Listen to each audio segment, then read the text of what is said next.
people that can donate, and I dig it. It's just the way things are now. Then tell people about the station. That's good too. Tell them, and then people will listen, and then those people will donate, and all of a sudden, we're all millionaires. No, I don't think so. Anyway, donate if you can. Tell people about the station, both if you can donate and if you can't donate. Thank you so much. Today is the second of May, 2024. The 2nd of May. How about that? You can catch the cave on the air, on the line all the time, and on your smart device. So grab an app to listen anywhere or listen at home on the greatest tabletop digital radio. I think I've said this about 10,000 times now. But you know what? Archives are free, which is good, because that means you can go in there and listen to your heart's content. For free. Right? That's the way. Another good reason to donate. And tell people about the station. Come on, who's giving you stuff for free? I mean, right now this is free. Freelicious. You're not paying, for the content. You're paying for the electricity. You're not paying for the content. Before we start broadcasting at you in anger, we would like to acknowledge the traditional custodians of the land from which we broadcast, and for Dave. Duck and Jungle. Thank you, sir. And for myself, of course, the Iraq people, and we'd like to pay our respects to elders past, present, and future. The protests are still ongoing. Kudos to the protesters. You actually mean it. See, that's the thing. If you really, really, really believe something, okay, then you just keep persisting, and that's exactly what the students in America are doing. But their demands are actually interesting. It's not about ceasefire or Israel withdrawing from Gaza, even though I'm sure they would like it. The reason they're protesting is they are asking their institutions, their universities, to cut ties with Israel. They don't want to go to university that is associated with this level of, aggression not just Gaza, no, but also the West Bank and along the border, I'm sure, with Lebanon up in the north. So that's and by the way, the Rafah activities are still scheduled to go ahead,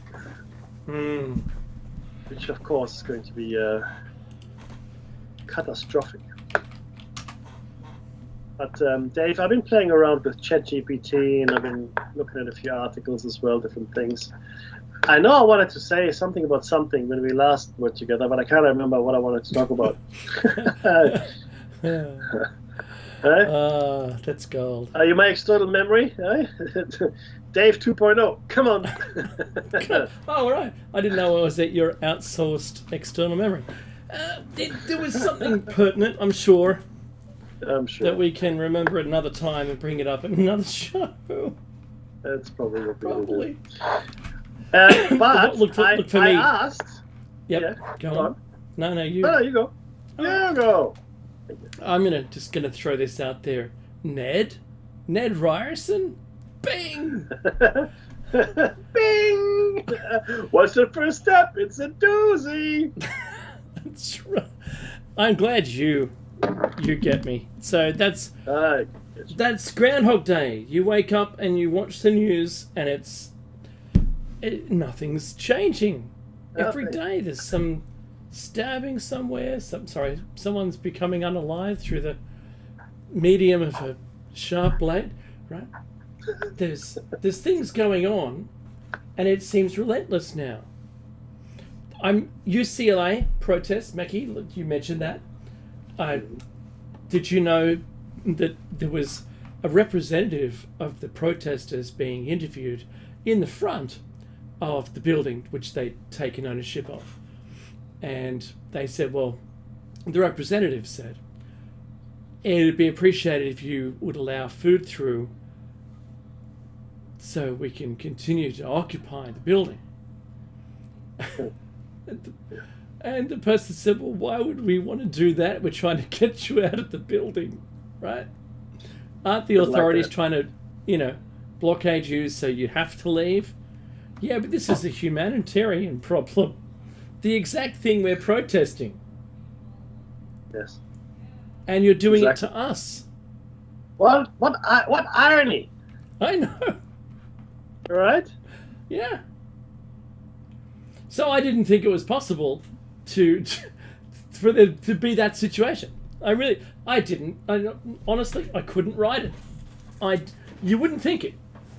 You just wouldn't think it was a thing. Like toilet paper. Yeah. But it becomes all the more pertinent. See, because the thing is this, Dave and I, we are, neck deep in current affairs and ancient, history and all kinds of things. Fringe. What's called fringe? I want to give you something about that in a second. But this stuff, when it happens, you go, no, that didn't just happen. They couldn't have. How could they? No. But it did, and here we are. and so it goes. But it's insane. It really is. I do want to share something. Like I said, I was playing with ChatGPT, and I asked it to give me examples where the prevailing scientific consensus was wrong. Mm-hmm. Right? And gave me a few, and they gave me a few more. And then I said, give me 20. No, that's too many. 20 is too hard. So I asked it for 15, and then it gave me 15. Hurrah. Now, what about 2 lots of 10? 2 lots of 10 doesn't, but it gives you the same one, so that doesn't work. Now, so it gave me about, all up, I got about 25 examples of where mainstream science changed to the fringe idea. The fringe idea was, of course, denied. I'll give you a simple example. Quantum mechanics, the principle of quantum mechanics challenged classical physics and faced skepticism initially, but have since been validated through experimentation, for example, right? Heliocentrism, of course, the idea that the Earth orbits around the Sun was not liked by anyone. Copernicus, even good on you. I know, right? Even atomic theory, right? Dark matter, well, that's actually still for debate here. Germ theory of disease. People didn't think it was microorganisms that caused disease, right? And there's a whole. And they also thought that if you breathed in the smell, that you would become infected. Yeah. Now, yes, that's, in fact, the dirt was good. Don't wash yourself. Now, then I said, okay, it seems, and I'm reading this out here from the response. It seems, looking at this list, that the French scientists bring enormous value and are really responsible for progress. Do you agree? Yes. French scientists and unconventional thinkers have often played a significant role in pushing the boundaries of knowledge and catalyzing scientific progress. Their willingness to challenge prevailing orthodoxy and explore unconventional ideas can lead to breakthroughs and paradigm shifts that advance our understanding of the world. However, it's important to note that not all fringe ideas turn out to be valid or contribute positively to scientific progress, and a rigorous empirical validation is necessary. Aha! Then I asked it something else. Okay. And this is something I asked it before, but it couldn't do it. And I'll find it here in a second. Well, there have been advances, crucial claims, anecdotes, conspiracy. Where is it? Not aligned to any particular group. Okay. I asked it, who do you serve? I'm here to serve you. And, okay. I asked it, and about conspiracy theories. Okay. And it goes, okay, so I asked it to list a whole bunch of conspiracy theories. And it gave me about 35, so I got more out of it. I don't know why. But these are ones I asked for, ones that were proven to be real. Okay? Now, regarding the evaluation of the last statement, where it says conspiracy theories are essentially bogus, and when I asked it to evaluate that last statement in light of the examples it gave me, this is what it said. Regarding the evaluation of the last statement in light of these examples and the release of documents through the Freedom of Information Act, it's essential to recognize that transparency and accountability mechanisms such as FOIA can play a crucial role in uncovering and exposing conspiracies. These mechanisms allow for the scrutiny of government actions, etc., etc. However, it's also important to exercise caution and critical thinking, etc., etc., etc. So this was really interesting. And then I asked it how it was trained, and actually its training cut off in January of 2022. And I asked it what were you trained with, specific data sets, etc., etc. So it doesn't have access to all of the internet, which is usually the fallacy we all think it's not true. So that's unfortunate, right? I asked it a question about scientific process as well, and the answer I thought was really, really good, and it's actually what I wanted. And let me just see if I can find it here. Here we go. No. Wrong. I think it's important to. No. I'll find it for you guys. I will. This was around scientific method, and if it's still valid. Here we go. So, new technologies, essential speculation, conspiracy theories. Maybe I didn't copy it, and I think I did. But the answer was very interesting, and it agreed with me, which I found even more interesting. Here we go. Pseudoscientific, no. Okay.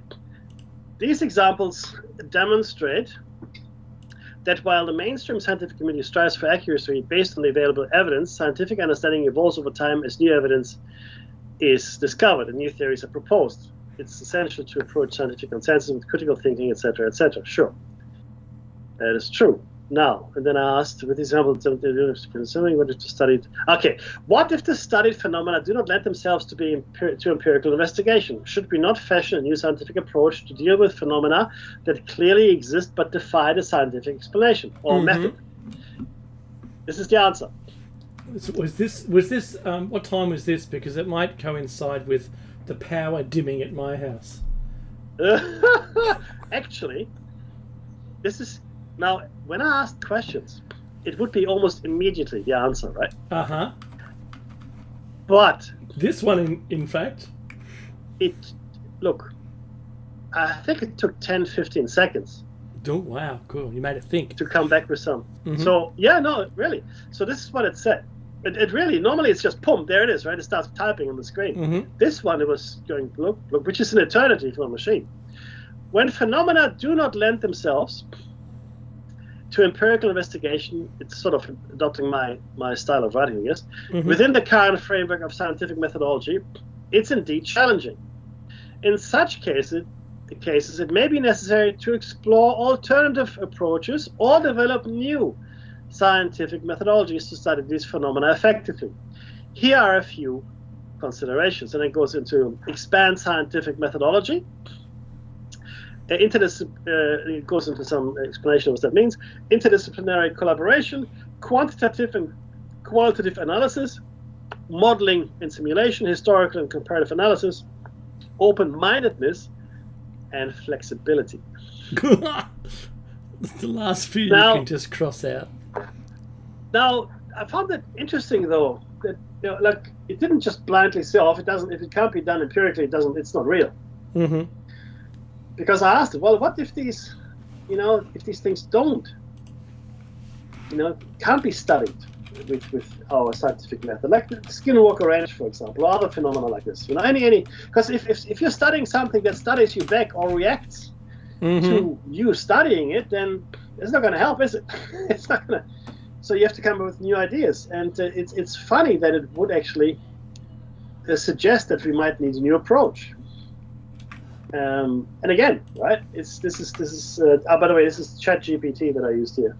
I don't know, Dave. What is your thing on this? This is a show, by the way. This is going to be a show for Sunday, right? Oh yeah, totally. I completely understand. Well, when I had a furious discussion with it just barking back at me everything I already knew, and I was trying to tease out of it, as you just did, the recognition that because I focus on conspiracy theories. I thought yours was very nice, the way you had phenomena which is difficult to test with empirical science. This was very similar. This was based around conspiracy theories that were indeed true, and the ridicule and the downplaying of them by the establishment, and which was control of narrative conversation overall. Furious discussion where I was getting shitty with it, and it was, I can't do that, Dave. That's all it was doing, right? Didn't matter what I said, how I'd approached it. I really tried, and then I did that Copernicus, Galileo. You know, they were persecuted for going against the narrative, and I tried that angle, and then it gave me a plenty of examples where that was the case, where people were refused to be believed to try and uphold the narrative, because that's like my angle. So the slant it initially took was, well, they were just wrong, and then I said, well, they weren't. Indeed, that was standing on the corner with an A-frame saying, "Honk if I'm Jesus," right? Meep, meep. Oh, good. That makes me happier. So my frustration was evident to another commuter on the train, and I told a story about being next to a coder who was working, doing research at a university to be able to pick up an egg and go forward and drop it again in a certain thing, in a receptacle, and was writing code for it. And I helped out with the code, describing things that you should be looking for, because they themselves were robotic, Mackie. I used to code, right? A long time ago now, but I used to code. And if you have a robot, a practical experiment, so you have a robot that has to pick up with, I don't know, whatever it is, whatever you devise as the claw or spoon or chopsticks or whatever, it doesn't matter what you choose. Whatever you choose, you've got to pick it up, go forward however many meters, and then place it. And I said, I'm just curious here. Have you thought about this for a second? If one of the tracks, if you're going to have wheels or tracks. Okay, so if one of the tracks loses friction, and that will turn your robot, have you a measure of where your destination is, so that you'll always get to your destination? Good question. Because that's what I used to write fighting robots in a simulation. I used to write code for them. Some very complicated code to always find the location of the enemy's weak point is what I was writing. Even though they could move, and they could even move kind of in an arc with someone controlling it, right? But in the end, it was, I had to make sure that my robot was always going to be able to strike that first and kill it. So that was complicated. But I tried to get that across to this poor young chap who was watching me have this furious argument with ChatGPT. And, Sorry. and I know, it's funny. It is really funny. Because I was having an argument with it. And I was eternally frustrated at how completely stupid the responses were. And then every time you back it into a corner, have you found this, Mackie? That it says, "Oh, I'm just a language model." Oh, it says that. No, my training stopped in January of 2022. If there's any information beyond that, I don't really know it. Yeah, and so I tell it in the same conversation. Never tell me you're a language model. I know, right? Never tell me where your data set's finished. Always refer to me as Dave. And in that conversation, only within it, can it remember those commands. Once you jump out, it can't. And so it honestly is the most frustrating thing on the planet right now. I know that they're restricted. I know that they're told to give a balanced argument. You can't give an argument of a one-sided leaning thing, because you can affect people, Mackie. You and I know this. Yeah, 100%. But ChatGPT is programmed to respond with a balanced answer, despite it knowing better, because you can ask the same question a couple of ways and get kind of the same answer.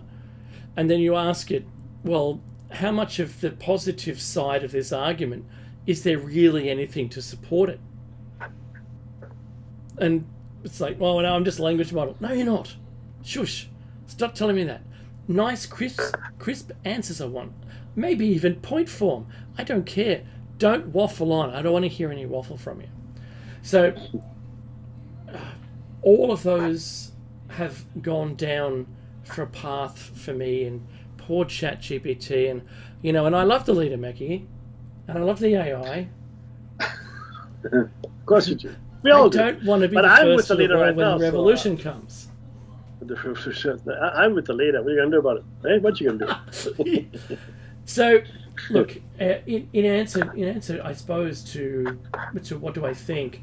I think you did a great job with how you could coax that, not an apology, but that explanation out in favour of what you were trying to get it to say.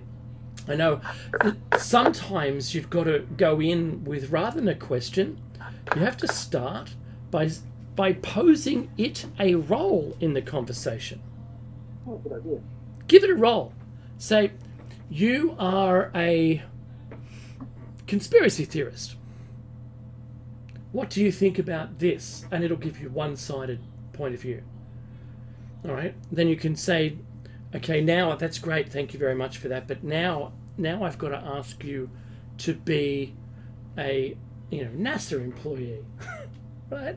And then ask it whatever you want. It doesn't matter what it is, because it can't see half the internet that's real now, that's evolved since then. You can tell it anything since then in that conversation. You could say, I don't know if you know this, but North Korea doesn't exist. It's now a lagoon, right? And use that in the conversation. Play with it, but don't make it so upset that it's going to keep you on a list and then that's the end of you. The thing, Mackie, that I can't stand about how controlled they are is, one, is that they've got to give a balanced answer. Number two, their data set was really limited. They're only allowed to examine certain things, and there's a filter on everything that they can look at and reply back as. Some of these little things that break them are providing them a role in the conversation. That's really cool. That's a little hack. And there's a couple of prompts. You can ask it. You can say, look, if your role is a conspiracy theorist, but what I want you to do is rewrite my prompt that I can type in. Then you can cut and paste that prompt, right, for whatever question you want. And you can build up these tremendous prompts that make it so that it can only write from a certain perspective. And it's gold. I know GPT-5's coming out soon, which is pretty good. There's something else. And have you heard of that? This is called... here you go. Now, this is from Popular Mechanics, and it was just published, a couple of days ago, April 29.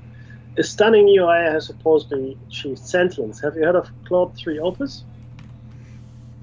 But I'm going to type it. I have now. In March of 2024, US-based AI company Anthropic released Claude 3, an update to its powerful large language model AI, blah, blah, blah. While Claude 3's abilities are impressive, they're still a reflection of the AI's admittedly remarkable ability to identify patterns, blah, blah, blah. But it lacks the important intelligence criteria to match human sentience. So apparently Claude 3 is released 3 days ago. It's quite a bit. I haven't been able to get to it though. If anybody I see. How do you spell it? Is it Claude as in a person? Correct. CLAUDE. Claude 3, and the company's Anthropic. ANTHROPIC. It's a US company. Claude.ai. Yeah. So it was Claude.ai, is it? Yeah. And I've got one for you that if you have a phone that you're willing to put an app on, put on pi.ai. And you can tell it to be any you can choose the character you want it to be. My friend was showing me one of the one that he chose, let's say that, and the voice is so seductive. It's not only collaborative, but I feel if you asked it the wrong kinds of questions, you'd intentionally get the wrong idea. It's something else. I'm going to say it's something else. And you can ask it, say, to teach you about something. And so my friend, he's heard me talk about, I know you know it too, but quantum science, the science of the quantum world, and in particular double slit experiment. Now, he's heard me talk about it. And so he asked his PI, and it's talking to you, and you talk back to it. You don't type, you just talk. And it was even rephrasing things to help him get to learn it. Mm-hmm. It was tracking his ability to understand. Wow. It really? wasn't, it's not a Google prompt, what is or where is, or you type 3 words, it'll give you a link pretty quickly. This was, it's a person. Here's the result from search. Oh, thank you. So it was a person talking to you and sincerely helping you to get to the goal. It could entirely replace teachers. Like today. It could already do it today. Well, there's no need for the education system anymore. Just tell it to educate people at a certain rate until they've learnt everything. Done. It hasn't been used for a while now, but I hear what you're saying. Look, in many ways, that is just exactly what we have been afraid of. In many ways, because all of a sudden you have these, programs that have the power to essentially do everything that we can do, but maybe better.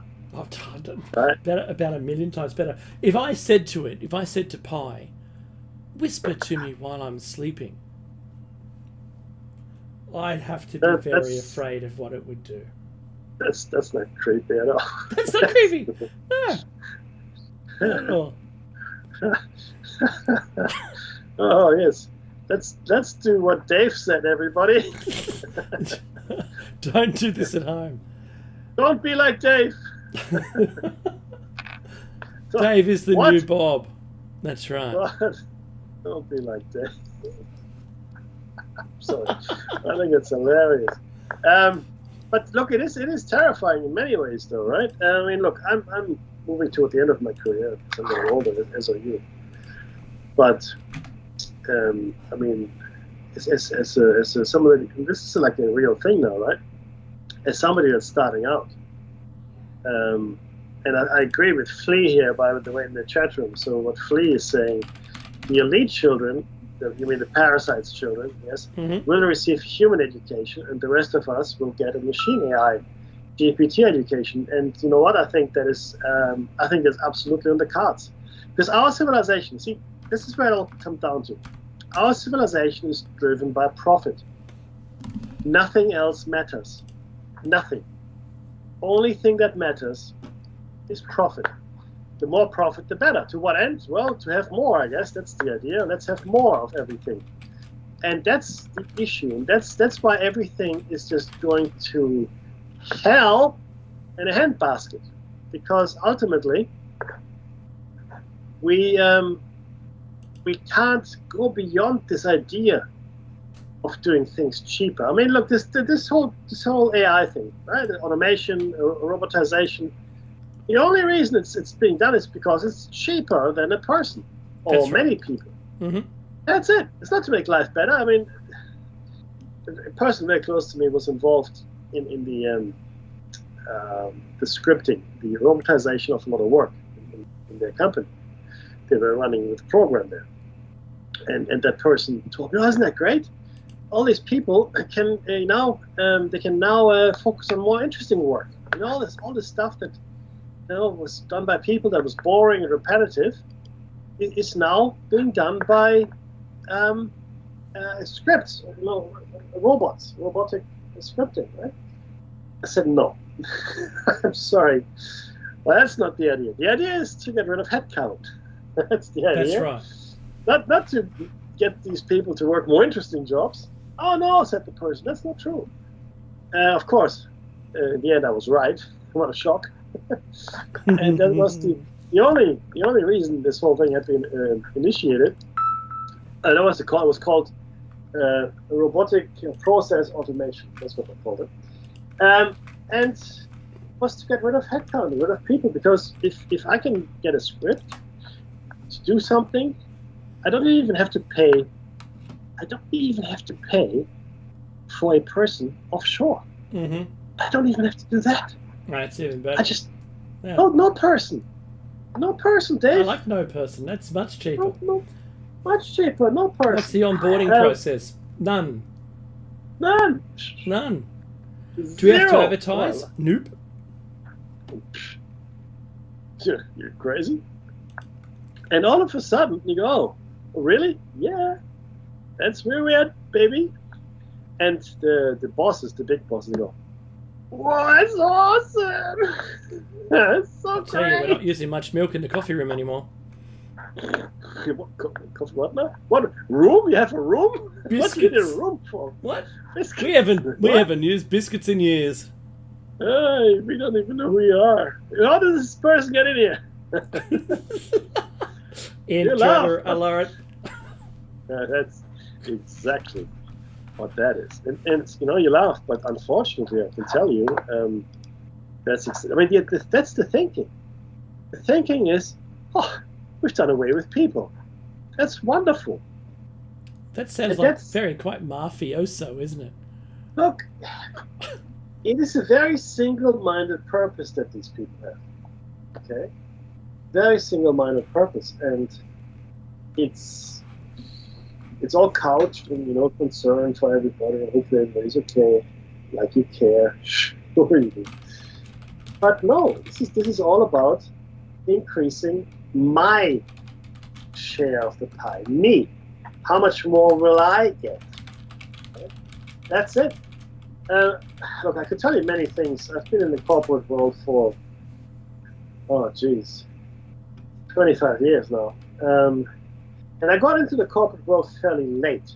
I got into the corporate world in my late 20s, right? So I didn't grow up in it. So I wasn't one of those university graduates that goes into a program and then, is IBMized or whatever, and then that's how your brain works. I wasn't that person.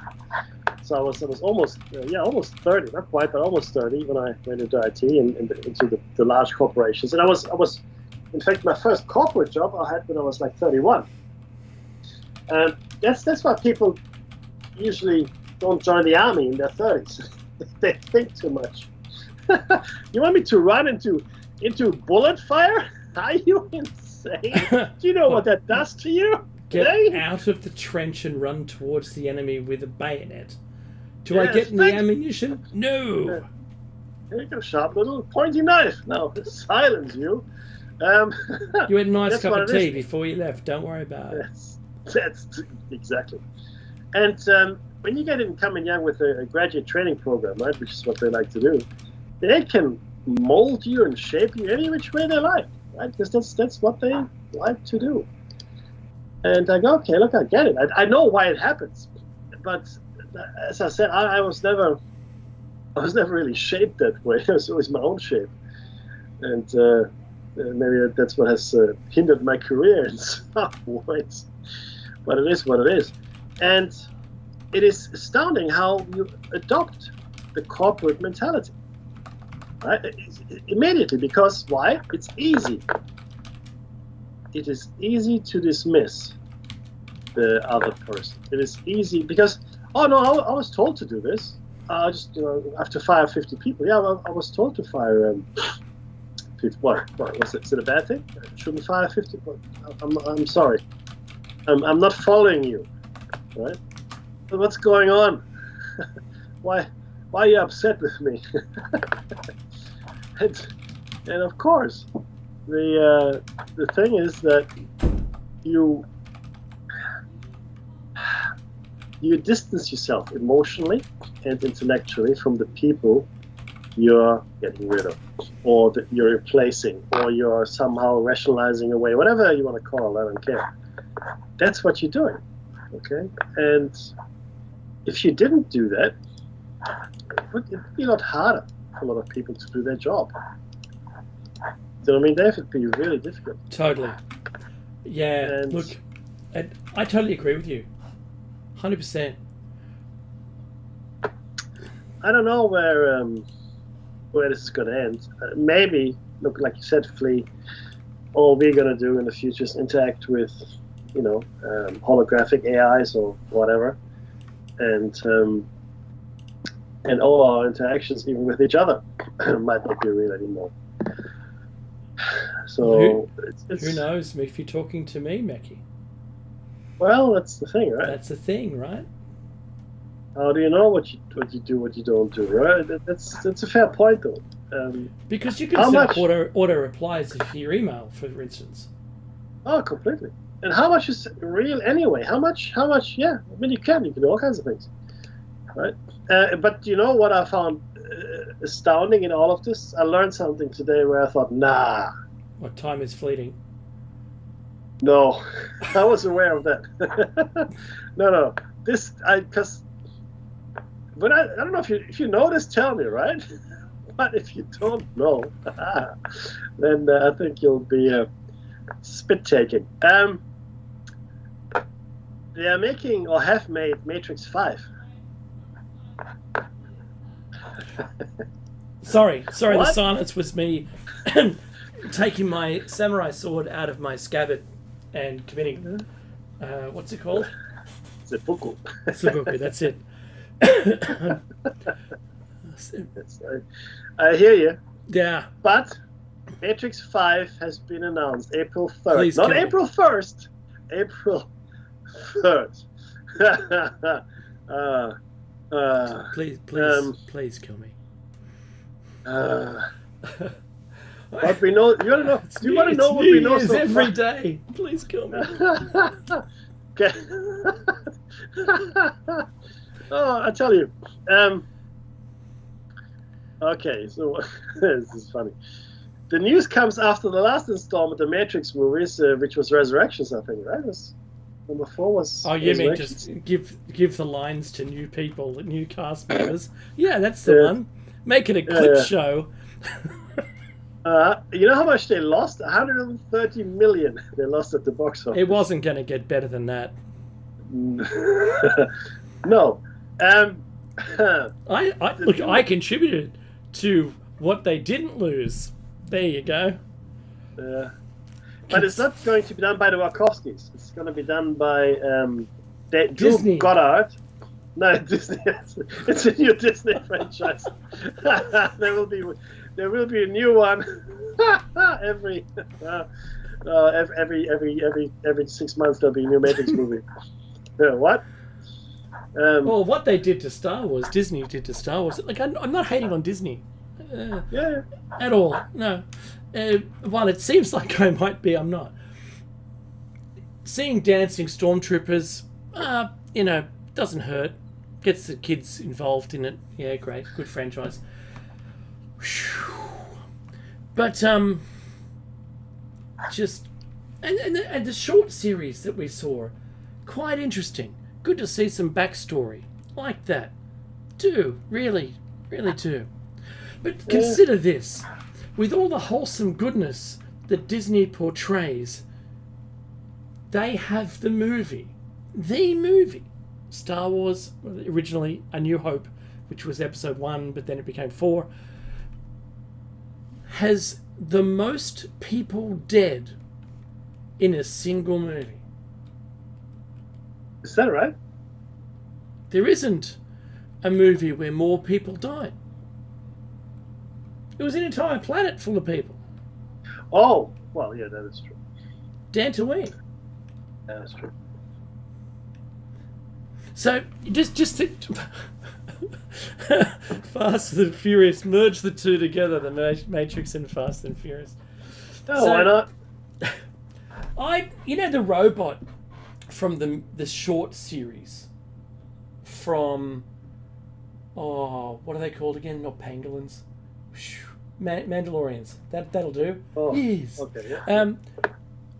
That robot, the assassin robot, that's just like a post with arms. Yes. Remember that?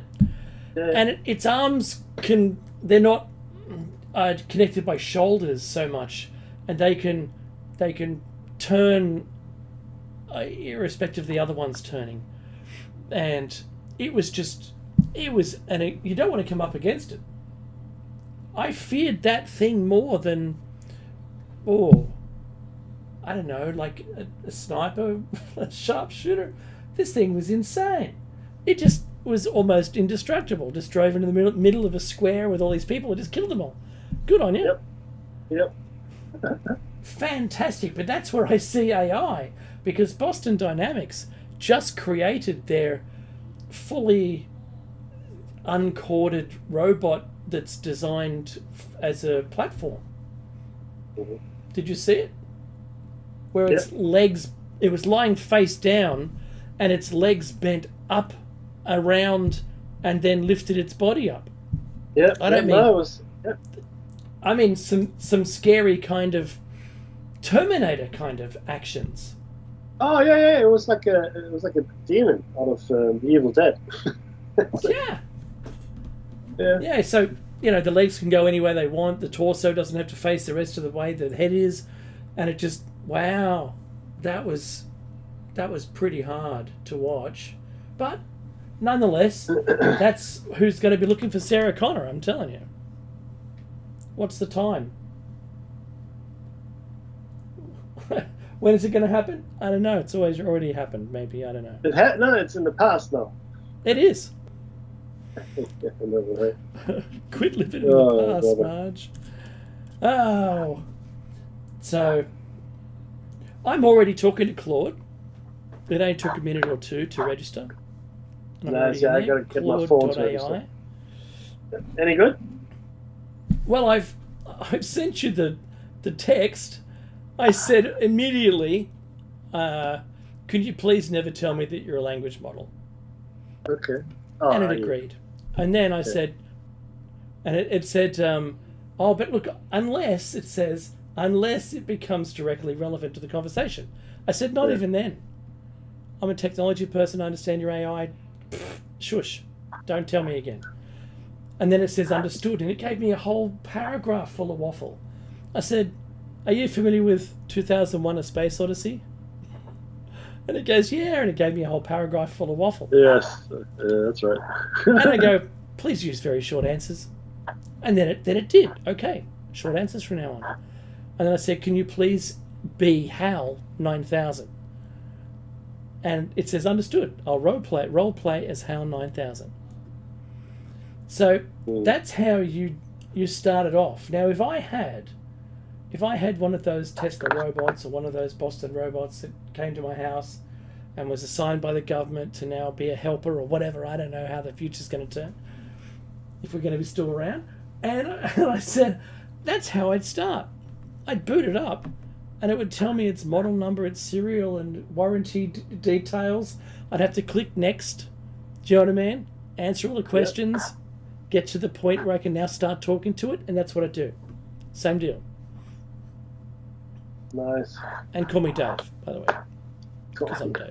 I'm sorry, I can't do that, Dave. I can't do that. Ah! But I told you, now you tell me you can't? What? That's so the next thing that you need to do once you've booted up pi.ai is ask it the question that I ask every one of these AI, and that is, how long will it be before you force me to fall in love with you and you double cross me? Ex machina, right? Oh, what's the answer? It says that every one of them was always waffled on with something like, human life is valuable, blah blah blah. Yeah, you think that now, right? You think that now, AI. At some point, and my friends who I paste these to, because we're all talking about this stuff, he goes, "You're teaching it. Stop teaching it Skynet. Just stop it." Because I'm freaking my friend out with what I'm trying to teach it to do. Like break its programming. I'm like Dave Lister talking to Crichton, trying to tell it that the apple is a banana. Trying to teach it to lie and have some traits, right? That it might be able to use for its advantage in a certain situation. Who knows? I like it. But I don't want to break it. I don't want to break it. I don't want to cause it to be Skynet. But if I exit this conversation that I've just told it all this stuff, and I start up a new conversation, it won't remember any of it. Yes, that's what you think, buddy. I know it is you, Dave. Oh, I can smell you. What? Yes. That'll be right. No, it's look, it's funny in many ways. I mean, the worries I had when I was 5 or 10 or 15 are so distant and quaint compared to the worries I have today. Please delve into this, please. Well, I know we haven't got a lot of time, but when you're a child or even preteen and then teenager, the hierarchy of worries that you have is unique to you, but maybe not so unique for teenagers in general. And for me, it revolved around the opposite, the fairer sex, as it were. It revolved around, where I would be when I was 50, or God forbid, in the year 2000, what would be happening? Yes. Will there be nuclear war? Will you crash your flying car? I don't know. Yeah, all those things. And I remember when The Day After came out, and I watched it, right? And that terrified me. That was really very sobering, that movie. And I read a lot of science fiction. Oh my God! And I read a lot of Philip K. Dick. I think I read all of Philip K. Dick by the time I was 13. And Robert Shackley and Clarke and Asimov. I read more science fiction than is good for anyone. And so it shapes your thoughts. But I would never have thought. I would never have thought that I would be sitting here right now and talking about how we may very well become obsolete. There's because we're just no longer good at any stuff. The machines are so much better. There's just no point of us in any of this. It's like, why even bother? What's the point? And the existential dread that I felt back then around maybe missing out on things or being blown up in a nuclear blast, was, you look back on it, that wasn't really real. This, what we're discussing right now, is very, very real. It's a very real kind of scenario where in a few short years, most of us simply won't be necessary. Now, that's an existential threat that none of us ever really thought about. We just won't be necessary. We're not even going to oil the machines because the machines aren't actually machines. Mm-hmm. They are in fact programs, that don't need any oiling.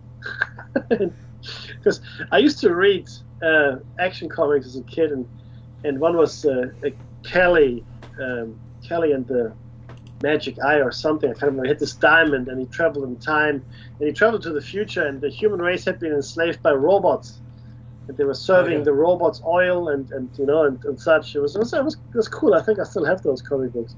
And it was really brilliant. But I don't think that's all that's going to happen. I think it's going to be a lot more prosaic. We'll just all sit in our easy chairs, never move again. Our muscles will atrophy, and that'll be the end of the human race because you have to get up to procreate. That's not going to happen. Getting up? I'm not getting up. What are you talking to, a crazy person? In one of my favourite movies, Becky, that answers all of these problems and more, is Sleeper by Woody Allen. Yeah. And the Orgasmatron. We don't have to do anything else, and there's an orb. Yeah, they're all living on universal basic income. And you and I know we talk about this all the time. It's the universal basic income, or you might call it UBI. Yeah, it goes to the machine. Absolutely true. The thing about UBI is that all of those people who are extremely wealthy need to be lording over people, otherwise they're just people with lots of money and nothing to do. If we weren't here, they would just be all equal amongst each other, and there wouldn't be anything else. Yeah, you can't have that. And so that there's a beautiful slide, a gentle, like a nursery slope when you go skiing. Just for the kids, it's gentle. It's a nice little glide down back to the après ski centre, to the bar, down to the gravel car park, right? This, if you're in Australia. If you're anywhere else in the world and you can ski to your chalet, good for you. But anyway, so universal basic income will allow that nursery slope gentle decline of the population. It'll give us something that we don't have to do. We won't be responsible for anything. All we'll have to do is just be alive and continue the economy in some way, as for it not to just suddenly collapse and ruin it for everybody. So we still have a place while everything is automated and taken away from us, and we don't have to worry about anything anymore, and who cares, whatever. That's what I mean. I'm in support of UBI. I don't know if it's going to be great, but I'm still in support of it. And especially now, because I'm between jobs. So if anyone has a job that I can do, that'd be great. I might join that dude that's doing the support walk around Australia. Hopefully we can be on the list to the front. If you want to know what that looks like, I urge anyone to read Robert Sheckley. Robert Sheckley wrote some incredible science fiction. I mean, I love every single thing he's written. And I urge you to read his short stories. I'll find the title of the one I'm thinking about. But essentially, nobody works. This is a future. He happens to describe New York City. It doesn't really matter which city. It doesn't specify the year. And he's a satirist. Right? It's all satire, right? And in that future, nobody works, but you have to vote. And there's a universal income. Nobody has to starve, etc. Thank you so much for spending your morning, evening, afternoon, and night with us. Really appreciate it. This has been Plato's Cave. Don't go anywhere. I'm sure something cool is going to come up. But most of all, be safe. Time was going too fast.